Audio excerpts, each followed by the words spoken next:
evening. Thank you for coming once again.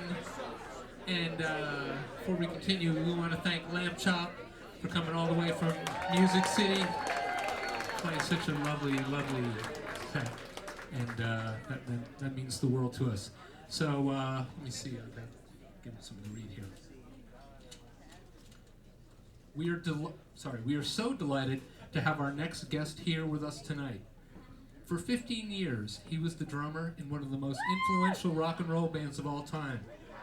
He is a Rock and Roll Hall of Fame inductee. At the Rock Hall, his high-top Chuck Taylors can be found next to Jimi Hendrix's Stratocaster and Freddie Mercury's ballet tights. He was featured in an episode of the hit TV show The Simpsons. So was I, but who's keeping score?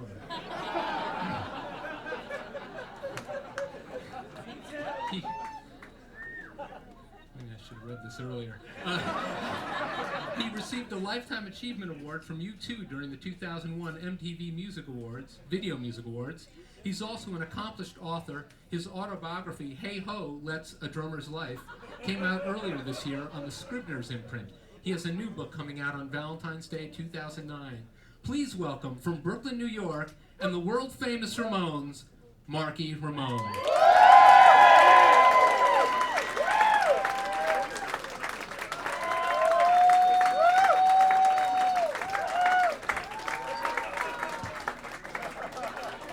Thank you, Ike.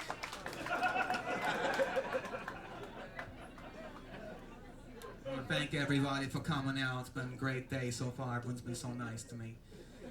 You know, it would make me feel even better if we chanted something together. I think you know how it goes. Hey, ho, ho, ho. I've been sitting on that since March when I thought of it. 2007. I forgot to do it last year. So I told Ike when he asked me to do this that I'm not a comedian, and I don't really, although I was the prankster in the Ramones, you know, I didn't, you know, I'm not like a stand-up comedian kind of guy.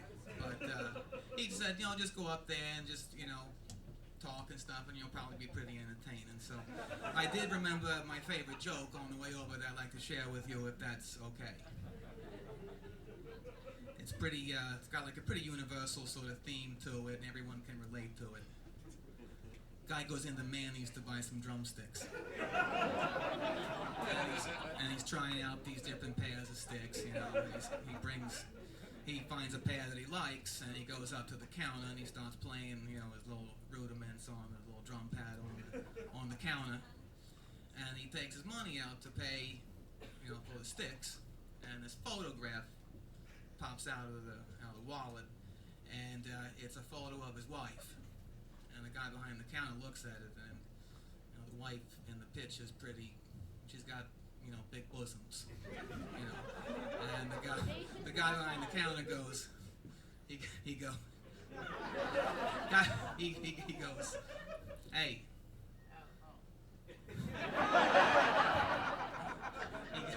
Very funny. He goes, hey, what? I gotta ask you, pal. What are you doing playing with a pair of 5Bs in my store when you could be home playing with a pair of 44 double Ds? See, he was talking about her tits.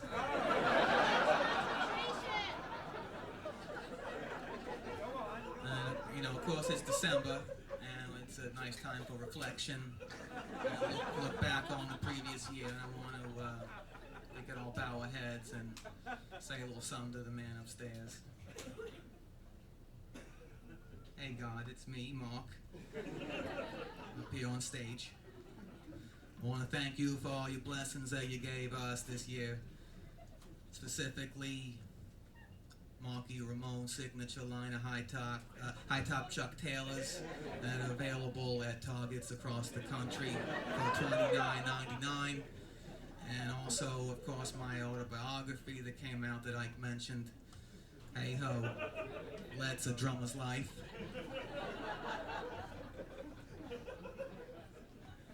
And of course, my new record that's coming out tomorrow, Tuesday, and it's called Marky Ramone Live in Ann Arbor, Michigan.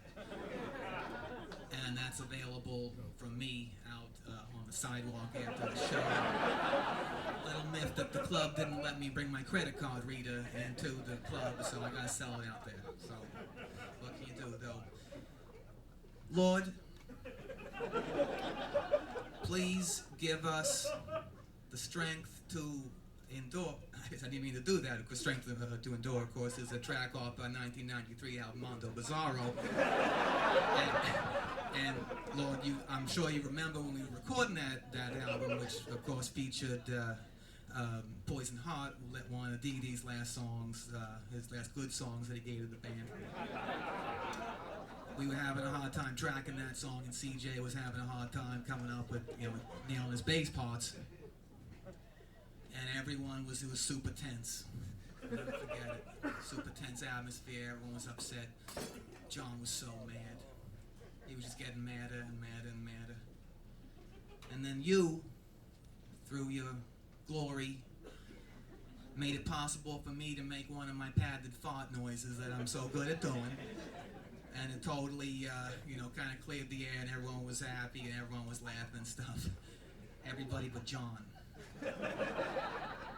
John just got madder and madder and madder.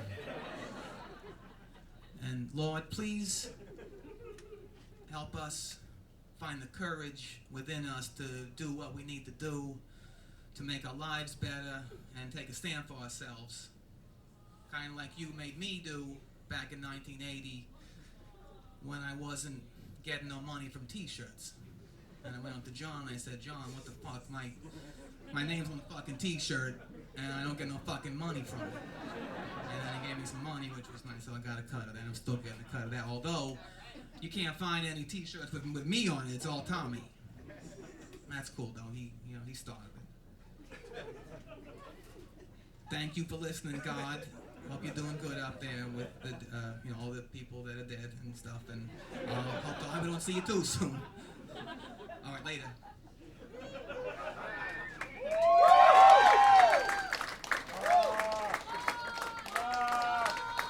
They're chanting Mark, Mark, Mark. All right, Ike mentioned that I got a new book coming out. It's coming out on Valentine's Day, and it's a departure for me for sure, and I'm very excited about it. It's not a rock and roll book. It's my first book in the erotic fiction, and if you don't mind, I'd like to read some for you. Yeah, that's okay. So coming out on Scribner's. The book is called Lady Wainsworth's Desires, and basically it takes place in Revolutionary War times, and it follows the erotic adventures of Lady Ellen Wainsworth, and she's married to this colonial general named Rupert Wainsworth. So, Lady Wainsworth watched with great sadness as her husband mounted his steed and rode out of sight. Rupert was bound for a secret conclave with a compatriot, General Thomas Melton, to decide how best to handle the advancing British soldiers. It had been so long since Lady Wainsworth had felt her once attentive lover's touch that she could not be blamed for noticing the muscular, glistening upper torso of the 19-year-old stable boy, Marcus.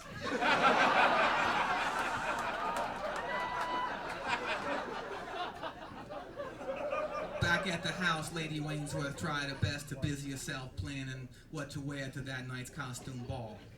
But she soon found she could not banish the image of Marcus's rippling chest and powerful biceps from a tormented mind. My lord, Lady Wainsworth asked as she fell to the floor, why do you tempt me so with this gorgeous creation of yours? I am weak, and I know not if I can resist the temptation to partake of your wondrous bounty. Unable to contain her passions, Lady Wainsworth soon found herself making the familiar walk down to the stable. The irony of the situation was not lost on her. This time a quarry at the stable would be a stallion of another kind. A man stallion. One who could make her feel like a woman again, not a possession on the arm of a powerful general. When she reached the stable, Lady Wainsworth stopped and pressed her ear against the rough-weathered door. She could hear young Marcus groan deeply as he baled hay inside. She pushed open the heavy door, and the first thing she noticed was how incredibly hot it was inside. Second thing she noticed was Marcus's shimmering, strapping, powerful back. She gazed in wonder as the muscles rippled each time he impaled a mound of hay with his iron pitchfork.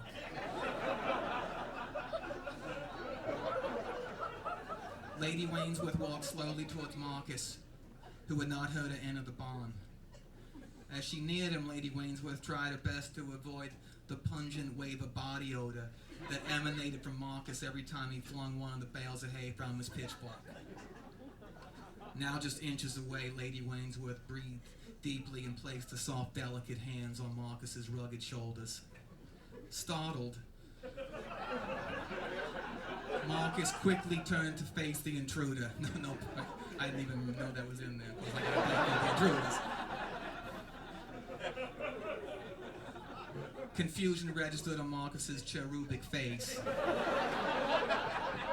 as he looked at Lady Wainsworth's longing eyes. "I'm sorry, m'lady," said Marcus. "I didn't know you were desirous of a ride today. I shall fetch your usual steed." Just then, Lady Wainsworth grabbed Marcus's massive arm, stomping him in his tracks. "I am desirous of a ride," she sighed, "but not from Buttercup."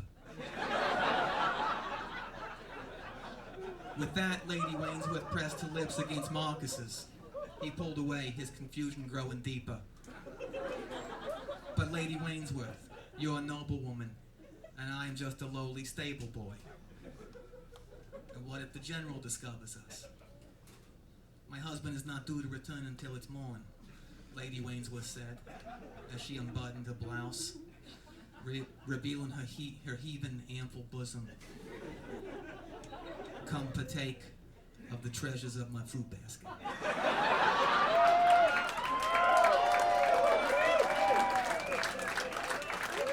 Don't forget, it comes out on Valentine's Day. I'm going to wrap this up. I told Ike that I was only going to do this if I could, what they say, they call pay it forward a little bit. I'm a drummer, and as I get up there in years, I want to pass on my skills to younger drummers. And I like to do a little mini clinic. And so I want to take a young drummer out there and show him some tips. So if we could get the guy that plays drums for Yellow Tango to come up, that would be great. So is he coming up? Oh, it's a lady. What is your name? Georgina.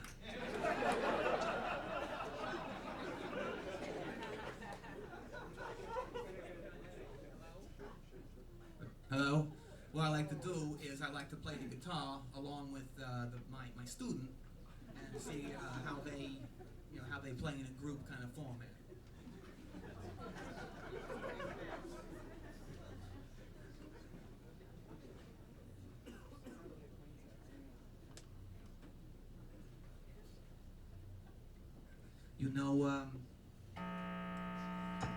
I just want to have something to do.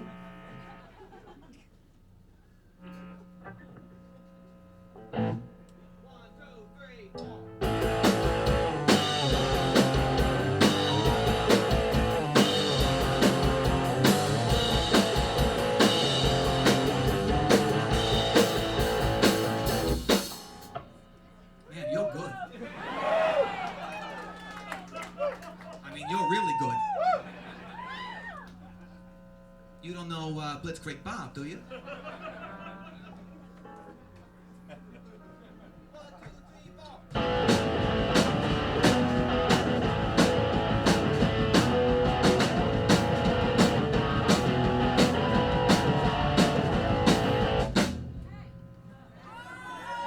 I'm kind of blown away.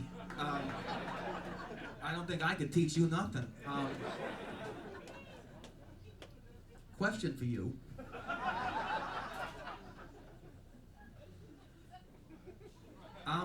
putting together a new version of the Ramones. And it's gonna be me on guitar, CJ on bass, and Tommy's gonna be the singer. We need a drummer. Would you be a drummer? I gotta think about that. Yes. I wish you'd do it. Okay, well you think about that. I got another question for you. You seen anybody?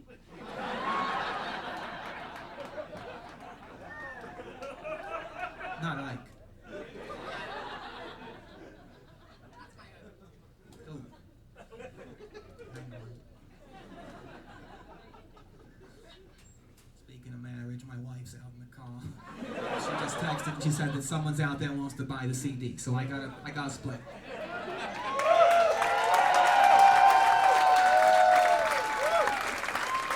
Thanks everybody.